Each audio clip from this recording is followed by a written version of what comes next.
Hello বন্ধুরা, আমি চৈতালি আবারও চলে এলাম তোমাদের সাথে একটা ছোট্ট ব্লগ নিয়ে।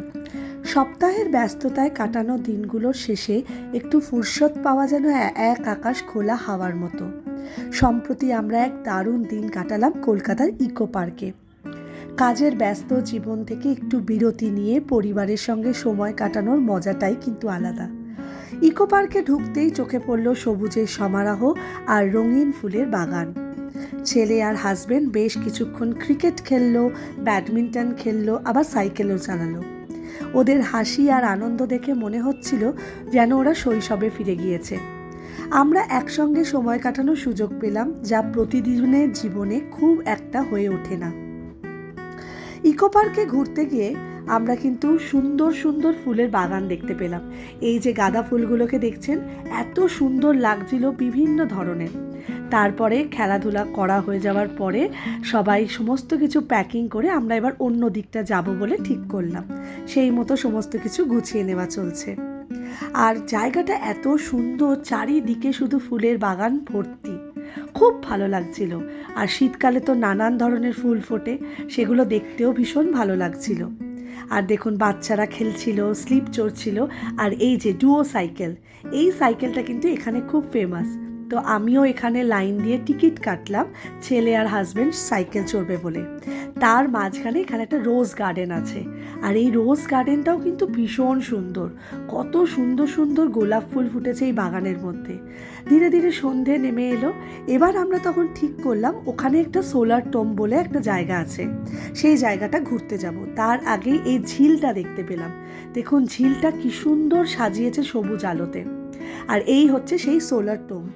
প্রথমবার এখানে আমি এলাম। এটি কেবলমাত্র বিনোদনের স্থান নয়, শিক্ষামূলকও বটে, যেখানে বিভিন্ন রকম টেকনোলজি, পরিবেশ বান্ধব ধারণা সম্পর্কে শেখার সুযোগ রয়েছে। আমার মনে হয় বাচ্চাদের জন্য এই জায়গাটি কিন্তু খুবই আকর্ষণীয়। নতুন কিছু শেখার পাশাপাশি তারা আনন্দও উপভোগ করতে পারবে।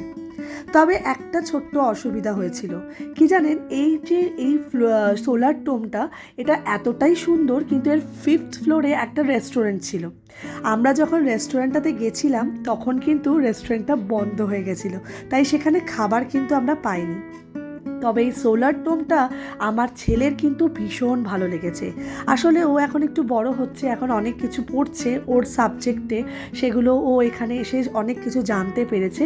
তো ওর তো ভীষণই ভালো লেগেছে। আর এখানে ভীষণ কিছু 3D এফেক্ট রয়েছে, সেই 3D এফেক্টগুলো কিন্তু অসাধারণ। আমার তো খুবই ভালো লেগেছে। আসলে কি বলুন তো, একঘেয়ে জীবন থেকে মাঝে মাঝে এই ধরনের ঘোরাগুলোও খুব দরকার। তাই আজকে একটা খুব সুন্দর দিন কাটিয়েছিলাম। খুব ভালো লাগছিল সেই জায়গাটা ঘুরতে এসে। আর সেখানে যা যা ভিডিও করেছি তোমাদের সাথেও শেয়ার করলাম। খুব সুন্দর চারিপাশটা, খুব সুন্দর লাগছিল। ভিডিওগ্রাফি এফেক্টগুলো অসাধারণ ছিল, মনে হচ্ছিল যেন পুরো রিয়েল কিছু দেখছি। আর সেই জিনিসগুলোই তোমাদের সামনে তুলে ধরলাম। এটা 5 তলা, খুব সুন্দর। আর চারিদিকটা এত সুন্দর ডেকোরেট করা যে কি বলবো, ভীষণ ভালো লাগছিল দেখতে। অনেক কিছু শেখার আছে এখান থেকে। যারা এখন পড়াশোনা করছে তাদের তো খুবই ভালো লাগবে, কারণ তারাও এখান থেকে অনেক কিছু জ্ঞান লাভ করতে পারবে। আমাদের পড়াশোনা হয়ে গেছে, কিন্তু এখনও এখানে গিয়ে অনেক কিছু জানছি, শিখছি, সেগুলো খুব ভালো লেগেছে। তো যাই হোক, এই দিনটা খুব ভালোভাবে কাটালাম। আমাদের এই অভিজ্ঞতা এক কথায় অসাধারণ।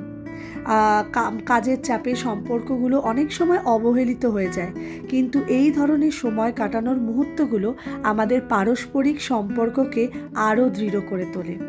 আমি মনে করি প্রত্যেক পরিবারেরই উচিত কাজের ফাঁকে একটা করে এরকম সময় কাটানো নিজেদের সাথে। সেই নিজেদের সাথে সময় কাটানোটা খুবই দরকার। এতে সম্পর্কগুলো আরও সুন্দর হয়ে ওঠে, আরও মজবুত হয়ে ওঠে। কারণ জীবনের ছোট ছোট আনন্দগুলোই আমাদের সুখী এবং সংবেদনশীল করে তোলে।